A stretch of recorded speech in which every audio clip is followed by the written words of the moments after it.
Hello, my name is Virginia Lovness, and I'm sitting outside the Frank Lloyd Wright home that my parents built in 1957. This is the bedroom that my sister and I shared until I went away to college. Growing up in a Wright house was a wonderful experience, and it shaped all my views on life.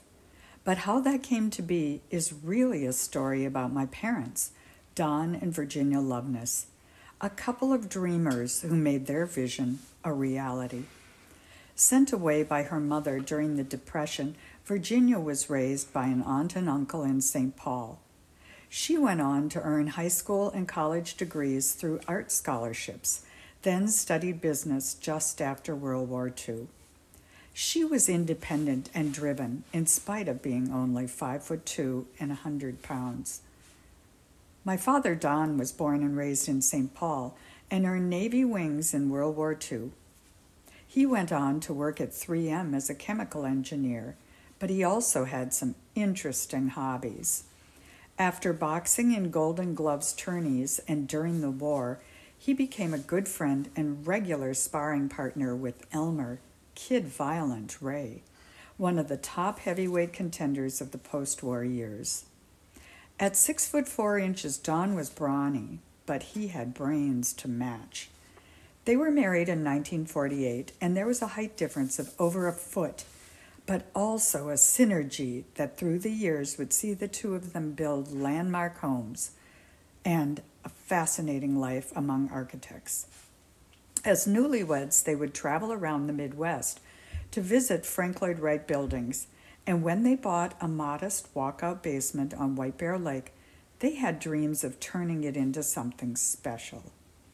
A relative arranged a meeting with Mr. Wright, and in June 1955, they met him in Spring Green, Wisconsin.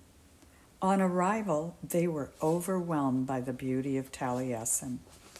My mother was ushered into the architect's studio, and she showed him her ideas on paper. Mr. Wright was cordial, but after crossing out everything on my mother's plan, he said, smiling, "We'll have to design a house for you." Mr. Wright then gave my mother her first lesson in organic architecture, in which the house is an extension of the landscape. He took her through the living room at Taliesin and out onto the bird walk, a cantilevered extension of the building, overlooking a lake and to the hills beyond. As she took in the panorama, he told her, "You have to own your view." That pronouncement had an indelible effect on her, just as strong as the impression she took away from seeing Wright's beautiful home. Later, when she introduced my father, the architect sized him up and said, "You look strong enough to build a home for your spunky little spouse." Little did he know they would share equally in the physical effort it would take to build the house. On the way home, they were excited and energized, determined to make this dream come true. And at this point, that's all it was, a dream. There was no money, no plan, and no idea where they could find a place to own their view. Over the summer, they found a buyer for their modest house and discovered a beautiful piece of farmland on a lake that met Mr. Wright's approval.